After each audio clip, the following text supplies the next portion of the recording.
안녕하세요. 저는 20대 후반의 여자입니다. 여러분들은 소름 끼치는 경험을 하신 적이 있으신가요? 저는 살면서 저만큼 소름 끼치는 경험을 한 사람을 보지 못했습니다. 그 이야기를 하면서 저도 이젠 그 악몽에서 벗어나고 싶어서 이렇게 사연을 쓰게 되었어요. 제 이야기를 들으시고 모든 분들이 항상 경각심을 가지고 사셨으면 좋겠네요. 작년 어느 한 남자로 인해 저희 자매 인생이 송두리째 흔들린 일이 있었습니다. 제게는 1살 어린 여동생이 한 명 있어요. 나이 터울이 1살밖에 차이가 나지 않아서 그런 것인지 저와 여동생이 함께 다니면 주위에서 정말 똑같이 생겼다는 이야기를 들어요. 쌍둥이냐는 말을 조금 과장해서 살아오는 내내 들었던 것 같네요. 키도 0.5cm 정도 차이가 날 정도로 비슷하고 체형도 비슷해요. 그리고 진짜 옷을 입는 취향이나 사소한 것부터 먹는 식성까지 정말 똑 닮긴 했습니다. 저랑 동생에게 다른 것이 있다면 머리 길이에요. 저는 항상 긴 생머리를 고수했고 동생은 단발머리만 했었거든요. 머리 길이를 제외하고는 생긴 거나 하는 짓이나 똑 닮았죠. 쌍둥이냐는 질문을 하는 심리가 절로 이해될 정도로 말이에요. 그리고 이건 자랑이라고 봐도 되긴 한데 저랑 제 여동생 둘 다 예쁘장하게 생겼습니다. 날씬한 몸매를 가지기도 했고요. 그래서 저희 자매 둘 다 유명했어요. 저랑 제 동생은 같은 고등학교를 나왔는데 제가 입학하고 그 다음 해에 신입생으로 입학한 동생은 사람들 입에 오르락내리락 거렸죠.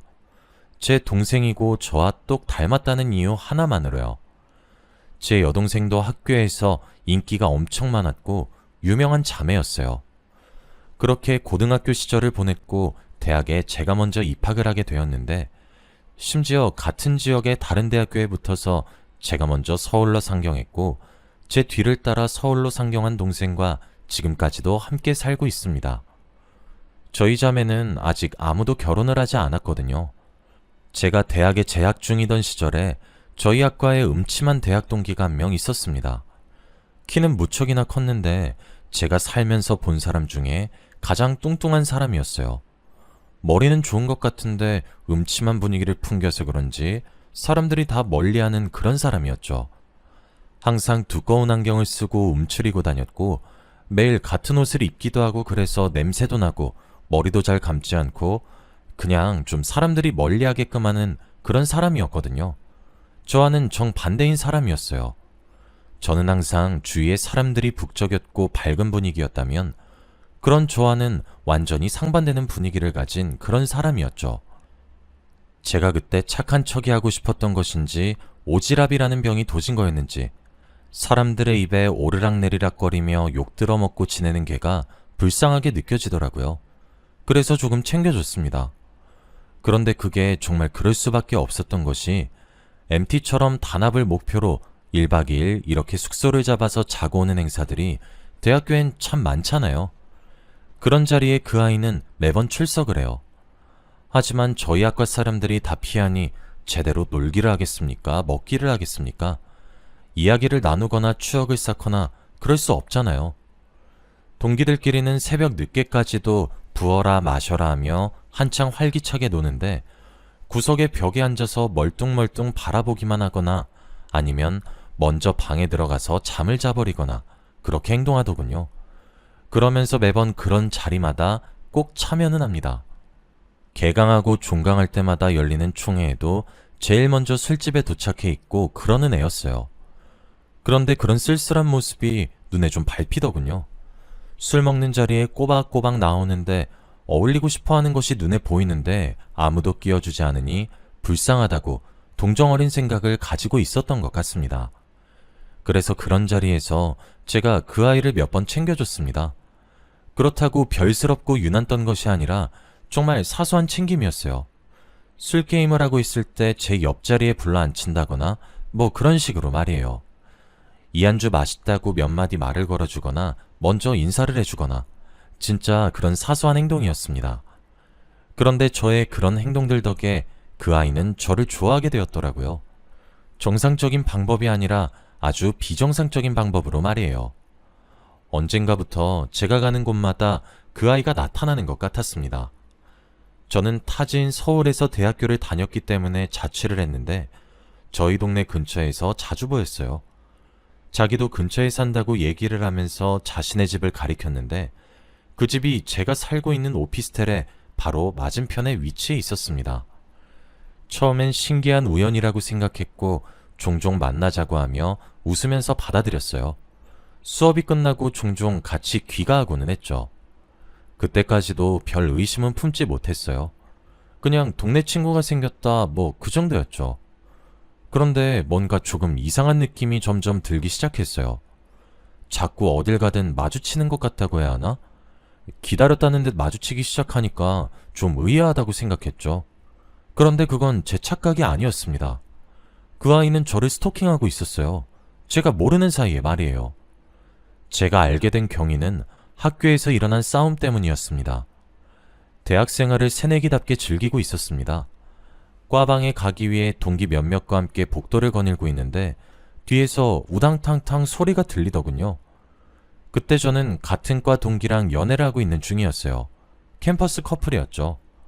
우당탕탕하며 들린 그 소리는 제 남자친구가 그 아이에게 주먹을 날렸고 맞은 주먹에 균형을 잃은 그 아이가 휘청거리다 넘어지는 소리였습니다. 제 남자친구, 저희 과에서 제일 잘생겼고 키도 크고 정말 훈훈한 피지컬을 가졌어요. 그 아이보다도 키가 컸죠. 몸집은 그 아이가 더 거구였지만요. 그렇게 외적으로도 완벽한 아이였는데 저한테 매번 다정하고 따뜻하게 대해줘서 주위에서 부러움도 종종 사게 만들어주는 그런 다정다감한 남자친구였는데 그런 남자친구가 정말 욕이란 욕은 다 하면서 그 아이에게 주먹을 휘두르더라고요.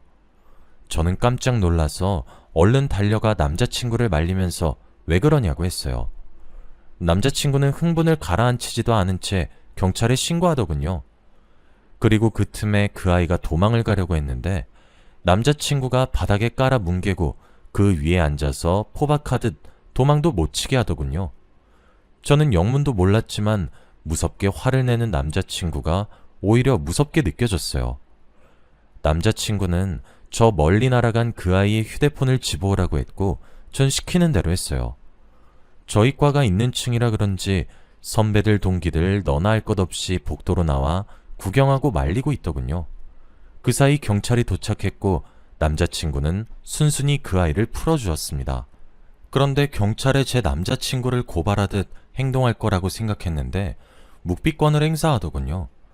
남자친구는 당장 휴대폰 비밀번호를 풀라고 종용했습니다.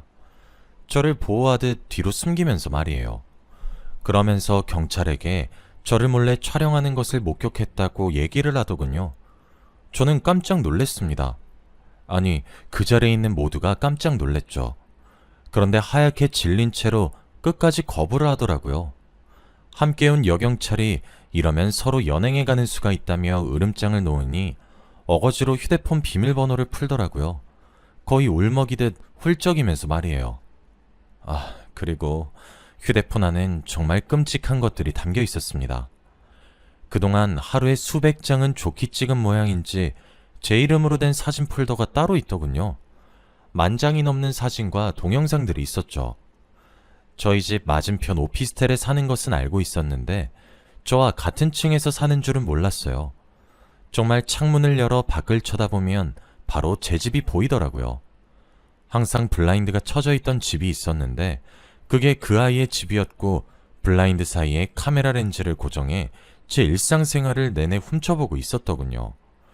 제가 옷을 갈아입는 모습까지 촬영했던데 말 다 한 셈이죠.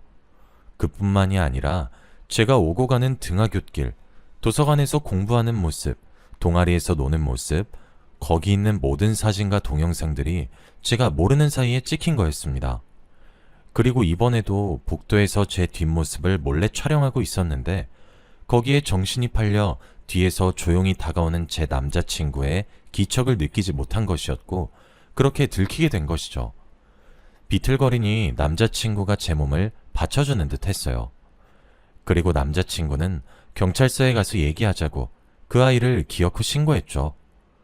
경찰서에서 진술을 듣는 과정에서 알게 된 사실은 그 아이는 제 남자친구 사물함에 죽은 고양이 시체를 갖다 놓기도 하고 빨간 물감으로 혈서처럼 쓴 쪽지를 넣어놓기도 했더군요. 저와 헤어짐을 강요하면서 말이에요. 눈이 돌아가서는 저보고 그러더라고요. 너도 나 좋아했잖아. 왜 날 이상한 사람으로 만드는 건데? 하면서요. 반쯤 돌아보이는 그 눈은 미친 사람의 그것과 비슷했습니다. 진짜 너무너무 소름이 끼쳤고 너무 무서웠습니다. 남자친구는 저를 감싸 안으면서 처벌하고 싶다고 의사를 밝혔죠. 너무 명백한 증거들의 등장에 그 아이도 꼼짝없이 처벌을 받게 되었고, 저는 학교 측에다가 고발해서 그 아이를 퇴학시켰습니다. 학교 측에서도 분리시켜주지 않는다면 공론화시키겠다는 제 말에 제 편을 들어줬죠. 저는 너무 많은 위로를 받았지만 그것 또한 2차 가해로 느껴졌어요. 예쁘장하게 태어나 항상 이득만 본다고 생각했는데 그때 처음으로 제 얼굴이 미워 보였습니다. 그렇게 무너져가는 제 곁을 지켜준 사람은 남자친구였어요. 물론 지금까지도 잘 만나오고 있고 내년에 결혼을 하려고 계획을 하고 있죠. 저도 휴학을 하고 2년 동안 심리치료와 상담을 병행하며 저를 다독이고 복학을 했고 남자친구와 함께 졸업을 했습니다. 남자친구도 그 사이 군대를 다녀왔고요. 저는 이 이야기를 동생을 포함한 제 가족 누구에게도 터놓지를 못했어요. 동생과 함께 살게 되면서 집을 다른 곳으로 이사했지만 피해망상이 생길 정도로 예민했었죠. 그런 저를 동생은 이상하게 생각하면서 크게 화내지 않았고 절 보듬어줬어요. 그렇게 저는 힘들었던 과거를 떨쳐낼 수 있었고요. 제 남자친구에게 정말 감사한 일이죠. 지금 정상적으로 회사를 다니고 생활을 가능케 한 것은 전적으로 남자친구 덕이에요. 그렇게 그 아이는 법적 처벌을 받았고 제 눈앞에 2번 다시 나타나지 않았어요. 저도 일상으로 점점 돌아오고 있었죠. 그러다 몇 달 전에 여동생이 제게 남자친구를 소개해주고 싶다고 하더라고요. 제 남자친구는 여동생이 자주 봤는데 저는 여동생의 남자친구를 본 적이 단 한 번도 없었어요. 그런데 먼저 소개시켜준다고 하니 너무 기분이 좋았어요. 제 남자친구도 함께 부르려고 했는데 남자친구는 일정이 맞지 않아 저희 셋이서 보기로 했어요. 그렇게 인사를 나누게 된 여동생의 남자친구.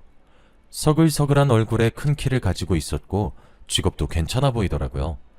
그런데 왠지 모르게 정은 안 간다고 해야 하나? 여동생이 너무 좋아 죽으려고 해서 축하는 하겠다만 별로 응원은 하지 않게 되는 그런 사람이더라고요. 어디서 본 것 같기도 한데 저렇게 잘생긴 얼굴을 제가 잊었을 리가 없고 오만 생각이 들더라고요. 이름도 처음 들어보는 이름이었는데 엄청 낯선 느낌은 아니었어요. 통성명을 하고 술자리를 하면서 그 사람이 생각보다 더욱 괜찮은 사람이란 생각을 하게 되었고 제 여동생을 믿고 맡길 수 있겠다 싶었어요. 그렇게 저희 셋은 친해졌습니다. 그날 재밌게 보내고 시간이 몇 달도 흘렀어요. 제 남자친구도 그날 재밌게 놀았냐며 자기도 소개시켜달라고 여동생한테 말하기도 했죠. 하도 저랑 오랜만에 만나서 제 여동생도 오빠 오빠 하며 잘 따르기도 합니다. 형부 소리는 아직 입에 안 붙는다고 하더라고요. 그렇게 넷이서 만나는 자리가 마련이 되었어요. 그런데 저와의 만남이 유야무야 넘어가서 자신감이 넘쳤던 건지 제 남자친구의 눈까지 속일 수 있다 장담을 한 것인지 그 자리를 만드니 나오더군요. 그리고 제 남자친구는 단번에 제 여동생의 남자친구의 정체를 한눈에 꿰뚫어봤죠. 그놈은 저와 제 남자친구의 동기였던, 그리고 제게 병적으로 집착했던, 그래서 스토킹을 했던 바로 그 새끼였습니다. 법적인 처분을 받고 퇴학을 당했던 그놈은 그 몇 년 동안 전신지방 흡입으로 지방을 걷어내고 운동을 해서 살을 뺐더군요. 원체 키가 원래도 컸던 놈이어서 살만 빼도 잘생겨진 거였어요. 이름도 개명 신청을 해서 전 이름이 연상도 되지 않게 아예 다른 느낌으로 바꿨고 제 동생에게 접근을 한 거였습니다. 제 남자친구 저와 오랜 기간 만나서 제 여동생과도 친분이 두터워요. 남자친구는 심지어 외동아들이라서 형제 있는 사람들을 항상 부러워했어요. 일가 친척들 중에서도 남자친구 또래의 친척이 하나도 없거든요. 같은 촌수에서는 위로 띠동갑은 우스울 정도로 나이 차이가 나서 사촌형보다 사촌형이 낳은 조카와 나이 차이가 덜 날 정도예요. 그래서 제 여동생을 정말 끔찍히 아낍니다. 그러니 저희 여동생도 제 남자친구를 저를 따르듯 친오빠처럼 잘 따르는 것이기도 하고요. 그런 예비 처제 남자친구를 소개받는다고 해서 잘해주겠다고 다짐했는데 눈앞에 나타난 새끼가 몇 년 전 자신의 여자친구를 스토킹한 새끼고 그놈이 이제 예비 처제와 교제를 한다고 하니 남자친구 눈이 당연히 뒤집어지죠. 술집은 바로 개판이 되었어요. 남자친구가 운동에 취미가 있는 사람이라 그런지 쉽게 그놈이 제압되더군요. 남자친구는 몇 년 전에도 그랬듯이 그놈의 휴대폰부터 확보했어요. 시간이 오래 지나 그런지 이젠 그놈의 지문만 있으면 휴대폰이 저절로 풀리더군요. 몇 년 전에 걸렸을 땐 그렇지 않았는데요. 당연히 제가 그놈의 지문을 이용해 잠금을 풀었고 갤러리를 들어감과 동시에 112에 신고했습니다. 눈 깜짝할 새에 모든 일이 벌어져서 여동생은 너무 놀라 몸이 굳어있더군요. 아니나 다를까 그렇게 열어본 갤러리에는 이젠 제 사진이 아닌 제 여동생 사진이 들어있었습니다. 모두 몰래 찍은 듯한 구도로 말이에요. 여동생도 굉장히 큰 충격을 받았어요. 진짜 그놈이 얼마나 괘씸했던지 몰라요. 저로도 모자라 제 여동생까지 저한테 했던 짓거리를 그대로 해놨더군요. 여동생도 천사 같은 탈을 쓴 그놈을 보고 이런 일을 겪으리라고는 상상도 못했겠죠. 진짜 어이가 없고 소름이 끼쳤던 건 그놈 폰에 있는 메모장이 문득 눈에 띄어서 들어간 순간이었어요. 그놈은 자신의 휴대폰 메모장에 저와 여동생을 동시에 취하기 위한 범행 계획을 세워놨더군요. 정말 얼마나 소름이 끼치고 몸이 덜덜 떨리던지. 빠르게 도착한 경찰과 제가 들이민 휴대폰을 증거 삼아 그놈은 현장에서 바로 연행이 되었습니다. 저희도 경찰서에 진술하러 갔고요. 그래도 저는 한번 겪어본 경험이라 그런지 익숙하게 진술하게 되더군요. 저랑 남자친구는 여동생을 살뜰히 챙겼고 법적인 처벌을 원한다고 의사표현도 확실히 했어요. 결국 그놈은 법의 심판을 받게 되었고 재범에다가 죄질이 나빠서 가중처벌을 받더라고요. 저희는 저와 여동생에게 그놈을 접근금지 처분을 요구했고 그 요구는 들어지게 되었습니다. 여동생은 그 이후로 넋이 나갔어요. 많이 좋아했으니 얼마나 상처가 컸을지 가늠조차 되질 않네요. 여동생은 이번 일을 겪으면서 오래전 제가 겪은 일이 있었다는 사실도 알게 되었고 그렇게 모든 것을 어쩔 수 없이 깨닫게 되었습니다. 그리고 제가 그랬던 것처럼 동생도 무너져 내렸어요. 당해본 사람이 제일 잘 알죠. 정신이 무너지는 그 느낌을 말이에요. 제게는 남자친구가 버팀목이 되어주었는데 제 여동생은 믿었던 버팀목이 자신의 뒤통수를 친 격이니 저보다 더 큰 상처를 받았을 거기도 합니다. 그래서 제 남자친구와 제가 정말 살뜰히 여동생을 보살폈고 함께 병원에 데려가 심리치료를 받게 하는 등 정말 정성을 다해 보살폈고 지금 여동생은 마음을 많이 회복했습니다. 매번 어깨 살짝 위로 올라오는 단발머리를 고수하던 여동생이었는데 얼마 전 쇼컷을 하고 나타났더라고요. 그래도 마음이 많이 편안한 듯 활짝 웃어 보이는 여동생을 보니 심경의 변화가 있었구나 하며 짐작을 하고 있을 뿐이었습니다. 저와 제 남자친구가 도움이 되긴 한 모양인지 점점 상처를 털고 일어나려고 하는 모습이 기특하네요. 저는 그런데 이 일이 그렇게 흔치 않은 일이라고는 생각하지 않습니다. 어찌되었든 여자들은 남자보다 힘이 약한 존재고 범행의 타겟이 되어버리면 떨쳐내기 힘든 것은 사실이니까요. 제가 이 글을 쓴 이유는 저와 제 여동생뿐만 아니라 모든 사람들이 경각심을 가졌으면 하는 마음이 들었기 때문이에요. 맞아요. 아직 세상은 아름답고 착한 사람들도 많아요. 하지만 소수의 나쁜 사람들이 있다는 사실을 잊으면 안 될 것 같아요. 누군가가 저모르게 제 일상을 관찰당하는 기분은 무척이나 기분 나쁘고 불쾌하며 사람을 예민하게 만들죠. 저는 제 이야기를 듣고 여러분들 마음속에 경계심이 생기기만 해도 성공적이라고 생각합니다. 경계를 하는 사람과 하지 않은 사람에게 같은 일이 일어나도 대처의 속도가 달라질 테니까요. 세상은 아름답지만 여전히 살아남기엔 험해요. 착한 사람들이 많이 살고 있지만 아주 나쁜 놈 하나는 그 존재만으로도 선한 사람들의 영향력을 상쇄시키는 법이죠. 그러니 여러분들도 긴장의 끈을 놓지 않고 경계하며 삶을 조심스럽게 사셨으면 좋겠어요. 여기까지가 제 이야기였습니다.